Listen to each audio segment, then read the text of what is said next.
स्वागत है आप सभी लोगों का इन्फिनिटी क्लासेस पे। आज यूनिट 1 का पहला चैप्टर एजुकेशन साइकोलॉजी के बारे में आज बात करेंगे। सबसे पहले मैं आपको बताऊंगा कि साइकोलॉजी क्या होता है, एजुकेशन साइकोलॉजी क्या होता है।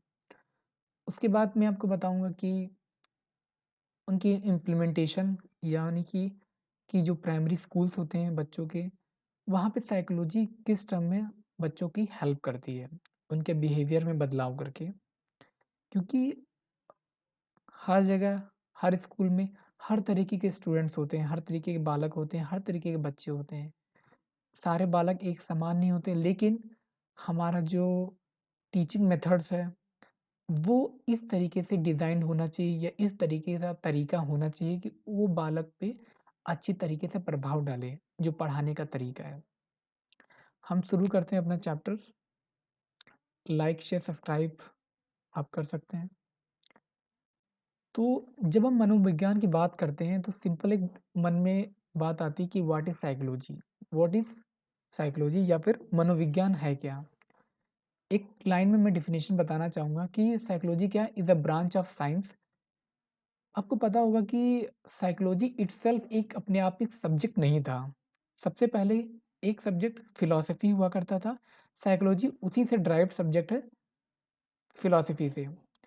तो अगर साइकोलॉजी की बात करते हैं तो psychology the branch of science, यह विज्ञान की ही एक शाखा है जो कि स्टडी करता है, जो अध्ययन करता है किस चीज़ के बारे में, जो हमारे मेंटल प्रोसेस होते हैं, मानसिक प्रक्रियाएं होती हैं, जो हमारे अनुभव होते हैं, एक्सपीरियंस, और जो हमारा बिहेवियर होता है, यानी कि आचरण या व्यवहार।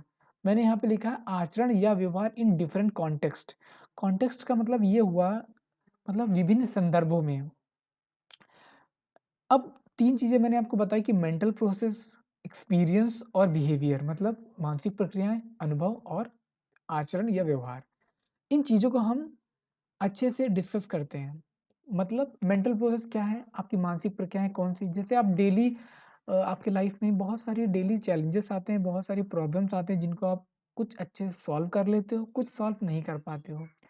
आप डेली नए सब्जेक्ट पढ़ते हो, कुछ नई कैलकुलेशंस करते हो, ये सारी आपकी मानसिक प्रक्रियाएँ के अंडर में ही आती हैं। आपके लॉजिकल थॉट्स जो होते हैं, आपकी रीज़निंग जो होती है, आपके एब्स्ट्रैक्ट जो थॉट होते हैं, अमूर्त चिंतन जिसे कहते हैं, या फिर आपकी थिंकिंग जो होती है, वो सारे आपके मेंटल प्रोसेस के अंदर ही आते हैं।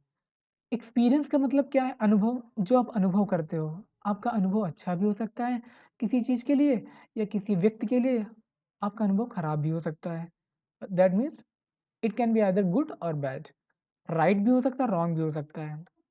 तो एक्सपीरियंस हमारे अनुभव, आपका अनुभव एक एग्ज़ाम्पल लेके मैं ऐसे बता सकता हूँ, जैसे सपोज़ आप कहीं घूमने जाते हो एक बहुत अच्छी जगह पर, वहाँ पे बहुत सी चीज़ें देखते हो और आप घर आके आपको ये लगता है कि हमारा एक्सपीरियंस बहुत अच्छा रहा, मैं वहाँ पे टहलने गया और ये चीज़ें मैंने देखी, तो it was very nice experience, बहुत अच्छा अनुभव था, मैं वहाँ घूमने गया। कुछ अनुभव ऐसे होते हैं जो आपको अच्छे नहीं लगते हैं, जैसे हो सकता है कि पास्ट के अनुभव कुछ ऐसे रहे हों, जो आज आपको परेशान करते हों। तो अनुभव आपके, वो हर एक चीज़ है जो आप फ़ील करते हो, आपका इमोशनल बैलेंस कैसा है, वो आपके अनुभव ही एक तरीके से हैं।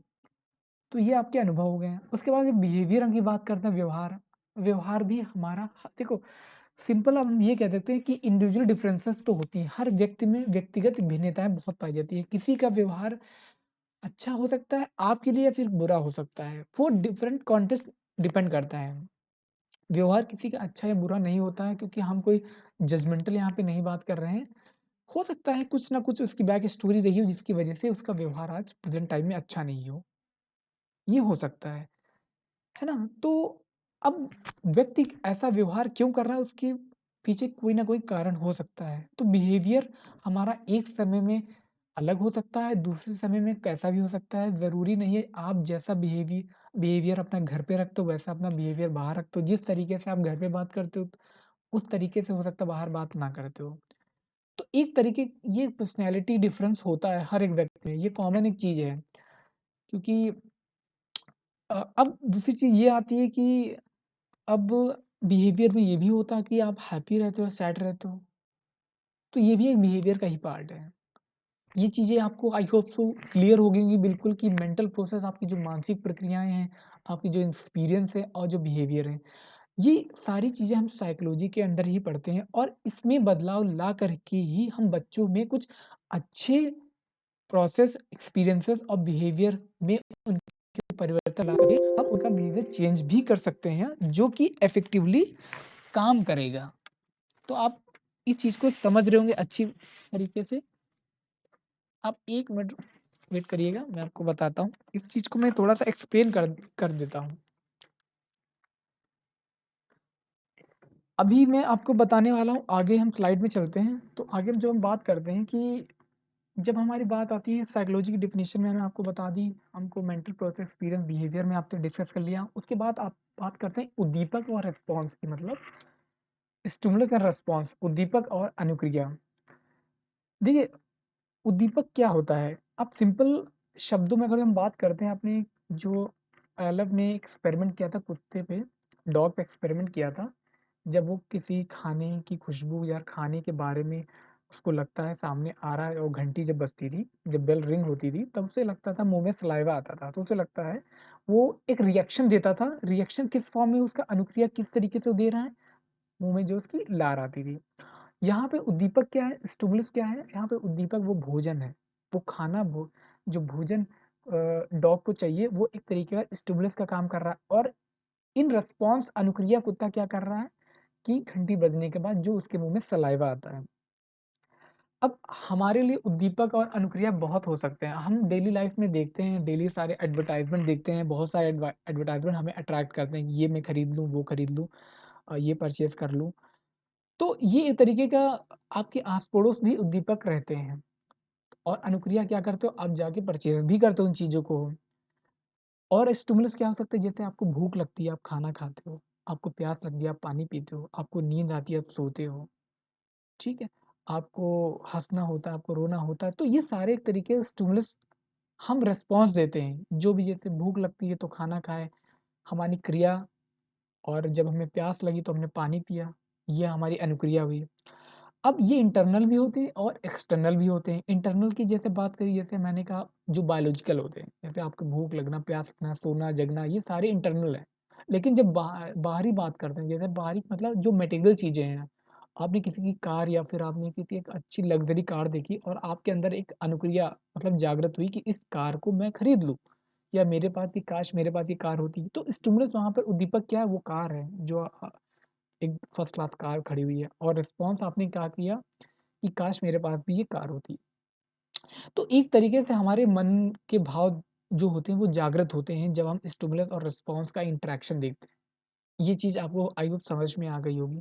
आगे जब हम मूव करते हैं तो रिस्पॉन्स मैंने आपको बता दिया कि जो हम उद्दीपक के प्रति अपनी प्रतिक्रिया करते हैं वही एक हमारा रिस्पॉन्स होता है, वही अनुक्रिया होती है।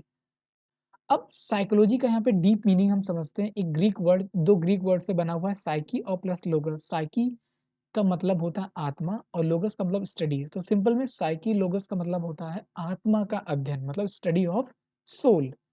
ये उस समय बात करी गई थी 16th सेंचुरी 17th सेंचुरी की मैं बात कर रहा हूँ, जब एरिस्टोटल और सुकरात और डिकार्टे ने कहा था कि जो साइकोलॉजी मनोविज्ञान होता है वो हमारे आत्मा का अध्ययन एक तरीके का है। लेकिन उसके बाद धीरे-धीरे ग्रेजुअली और इवेंचुअली हमारे नए थिंकर्स भी आए, जिसमें हम देखते हैं ना कि जॉन लॉक है, पोम्पोलॉजी है और विलियम वुंड्स हैं, विलियम जेम्स है, वॉटसन है, थॉर्नडाइक है।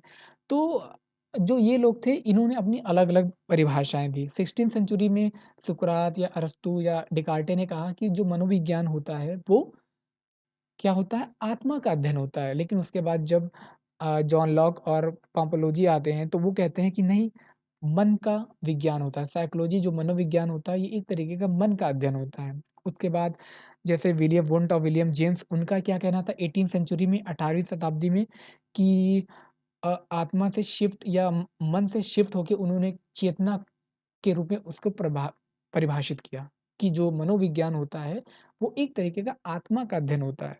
तो आप जानते हो कि विलियम जेम्स संरचनावादी थे, जिसको हम स्ट्रक्चरलिज़्म कहते हैं इंग्लिश में।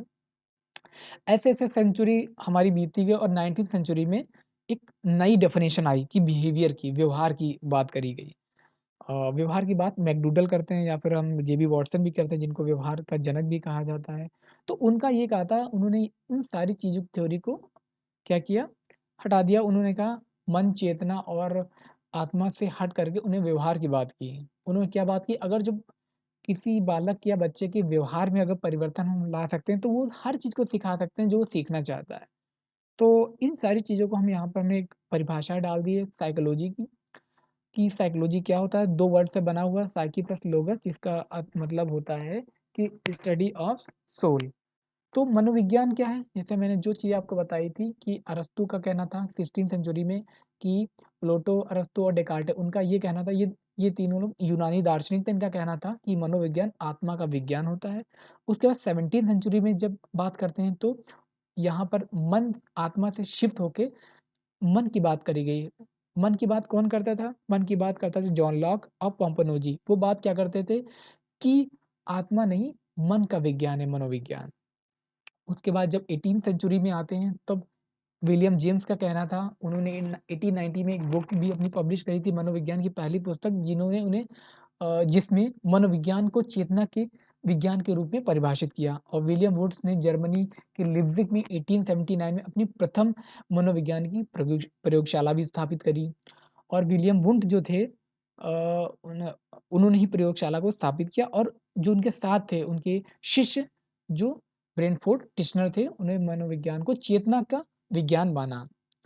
अब बात करते हैं व्यवहार पे, जब बात आती है तो व्यवहार के जो 19th सेंचुरी की जब बात करते हैं तो 19th सेंचुरी में मनोविज्ञान को व्यवहार के विज्ञान के रूप में परिभाषित किया गया, जिसमें कि मैकडूगल और विलियम जेबी वाटसन, थॉर्नडाइक, पैलव, स्किनर, ये सारे जो हैं व्यवहारवादी ही आपके साइकोलॉजिस्ट हैं। तो ये आज की थ्योरी थी, जिसमें एक बहुत अच्छा कोटेशन मैं आपको बता देता हूँ एंड करने के पहले, कि जो वुडवर्ड थे उन्होंने एक बात कही थी कि सर्वप्रथम मनोविज्ञान ने अपनी आत्मा को त्यागा, उसके बाद अपने मन को त्यागा, फिर चेतना को त्यागा, और वर्तमान में अब जो कुछ भी बचा हुआ व्यवहार को ही अपनाए हुए है। इंग्लिश में हम बात करते हैं psychology first lost its soul, then mind and then lost its conscious, और still the behaviour of kind is left. मतलब अब जो भी स्टडी हम करते हैं, बिहेवियर की स्टडी करते हैं, अगर आपको क्वेश्चन भी आता है एमसीक्यू के फॉर्म में कि मनोविज्ञान को किस रूप में परिभाषित किया गया है, आत्मा, मन या फिर चेतना या फिर व्यवहार, तो आप सिंपली व्यवहार को ही टिक मार करोगे। ऑब्वियस सी बात है, क्योंकि इस समय हम व्यवहार की ही स्टडी कर रहे हैं, और जो हमारी इम्प्लीमेंटेशन है आज के दौर में साइकोलॉजी की, वो व्यवहार की ही बात करता है।